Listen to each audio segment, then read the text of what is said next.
Good morning, मी Amruta. Good morning, मी प्रियांका. हे आहे सलाम महाराष्ट्र, आपलं मॉर्निंग बुलेट. प्रियांका, आज रविवार आहे. शनिवार रविवार म्हटला की भटकायला आपल्यातल्या बहुतेकांना आवडतो, आपणही करतो. पण आज आपल्यासोबत अशी एक व्यक्ती आहे की जिने ही भटकंती, ऍडव्हेंचर स्पोर्ट्स आणि कॉर्पोरेट ट्रेनिंग याची सांगड घातलेली आहे. आपल्यासोबत आहे गौरांग स्वर्गे. गौरांग, IBN लोकमत मध्ये तुझं स्वागत. आम्हाला सांग, तू इतका लहान दिसतोय आणि तू एक कॉर्पोरेट ट्रेनिंग पण करतोस, तुला ऍडव्हेंचर स्पोर्ट्स पण आवडतात. काय प्रकार आहे हा ऍडव्हेंचर स्पोर्ट्स आणि कॉर्पोरेट ट्रेनिंग याचं एकत्र म्हणजे फ्युजन? एक्झॅक्टली कॉर्पोरेट ट्रेनिंग नाही, आम्ही आउटबाउंड कॉर्पोरेट ट्रेनिंग करतो. कॉर्पोरेट ट्रेनिंग मध्ये पण इंडस्ट्रियल ट्रेनिंग ही वेगळी असते, त्याच्यामध्ये क्लासरूम सेशन्स होतात. आम्ही जे करतो ते आउटबाउंड कॉर्पोरेट ट्रेनिंग, ज्याच्यामध्ये एका कॉर्पोरेट ग्रुपला, टीमला आम्ही बाहेर घेऊन जातो कुठे आउटडोअर्समध्ये, आणि तिथे मग त्यांच्या ऍक्टिव्हिटीज होतात, जशा रॉक क्लाइम्बिंग, रपेलिंग किंवा अजून सिम्युलेशन्स होतात, ज्याच्या थ्रू मग त्यांना त्यांच्या टीम बिल्डिंग किंवा मोटिवेशन किंवा लिडरशिप क्वालिटीज या कशा इन्कल्केट करायच्या, कशा डेव्हलप करायच्या, तुमच्या टीममध्ये कसं तुम्ही काम करायचं, या सगळ्या गोष्टींवर जास्त भर दिला जातो. म्हणजे थ्रू स्पोर्ट्स त्यांना हे सगळं धडे दिले जातात का, की टीम स्पिरिट आणि हे सगळं एक्झॅक्टली जे त्यांना ऑफिस मध्ये पण उपयोगी पडतात? हा, एक्झॅक्टली त्याच्यासाठीच ते होतं. Through sports, through games, simulation होतात, ऍक्टिव्हिटीज होतात. आता रॉक क्लाइम्बिंग, रपेलिंग ह्या सगळ्या हाय इम्पॅक्ट ऍक्टिव्हिटीज म्हणतो आपण, किंवा हाय ऍडव्हेंचर ऍक्टिव्हिटीज म्हणतो.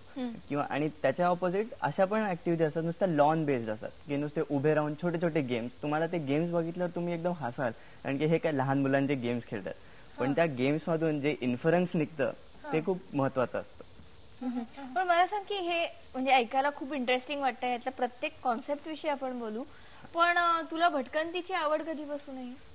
भटकंतीची आता तसा मी अणुशक्ती नगरमध्ये राहतो, BRC कॉलनी. जर तुम्हाला माहित असेल तर ती मुंबईतल्या सगळ्यात हिरव्या जागांपैकी एक आहे. पुष्कळ झाडं. इनफॅक्ट माझ्या कॉलनीमध्ये एक मोठा डोंगर आहे, आणि माझं ज्युनियर कॉलेज त्या डोंगराच्या पायथ्याशी होतं.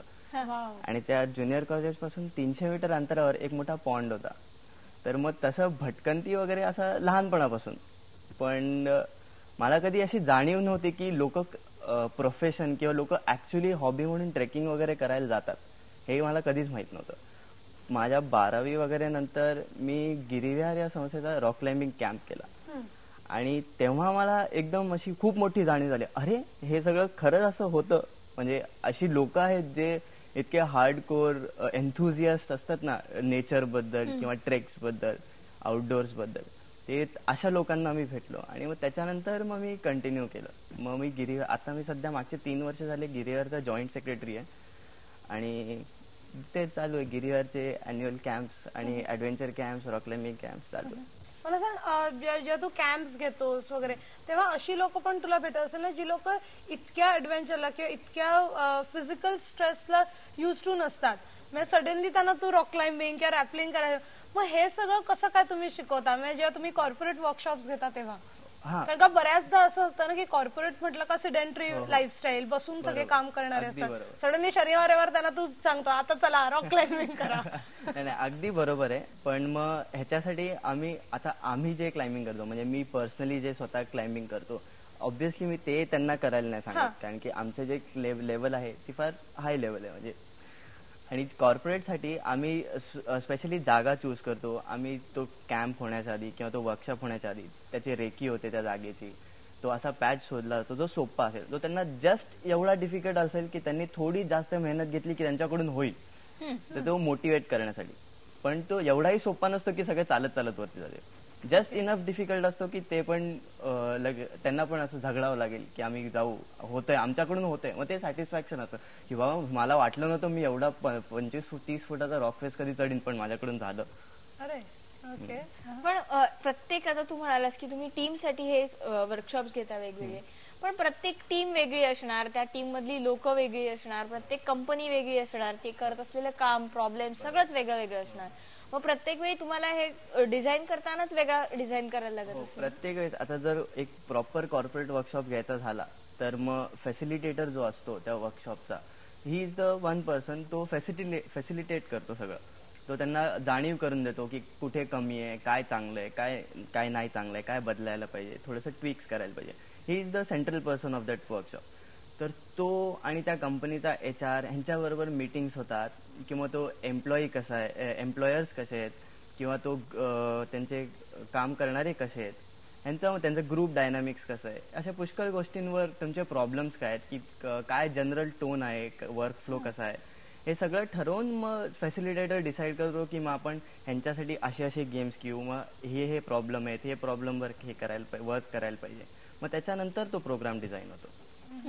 हे प्रत्येक वेळेला त्यांच्या ऑफिसमध्ये जाऊन हे सगळं रिसर्च वर्क करावं लागतं आणि नंतर मग पुन्हा रेकी पण करावी लागते लोकेशन वरती. बरोबर. पण अनेकदा असं असतं ना की आपल्याला माहिती असतं की ही अडचण आहे, आपल्याला हा प्रॉब्लेम आहे, किंवा समोरच्या व्यक्तीने असं केलं तर आपल्यालाही मदत होईल, त्यालाही मदत होईल, हे आपल्याला माहिती असतं, पण ते सरळ सांगणं शक्य नसतं आपल्याला.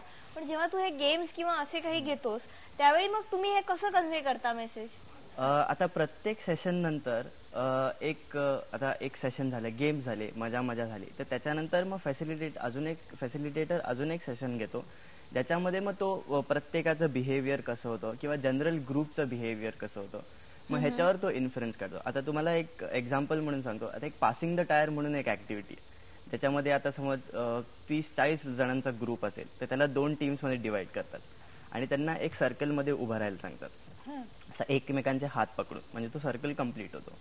तर एक टायर किंवा हुला हुप्स जे प्लास्टिकचे असतात, काहीतरी एक तत्सम गोल प्रकार, तो असा एका लिंक मध्ये आम्ही अडकवून देतो आणि त्यांना विचारतो, तुम्ही सांगा आता हा टायर या हातापासून अख्खा सर्कल फिरून परत या हातापर्यंत येईपर्यंत किती वेळ लागेल. मग त्यांना विचारतो, मग तुम्ही डिस्कस करा, तुमच्यातला एक लीडर नेमा, तुम्ही डिस्कस करा तुम्हाला किती वेळ लागेल आणि हे सांगा. तर मग जनरली मग आणि त्याचे रूल्स असतात की टायर कुठेही खाली नाही, जमिनीला टच नाही व्हायला पाहिजे आणि ती लिंक तुटायला नाही पाहिजे. जर झाली तर परत पहिल्यापासून सुरुवात. ओके. आपण अशाच तुझ्या या ऍडव्हेंचर कॉन्सेप्ट बद्दल आणि ऍक्टिव्हिटीज बद्दल बोलूया.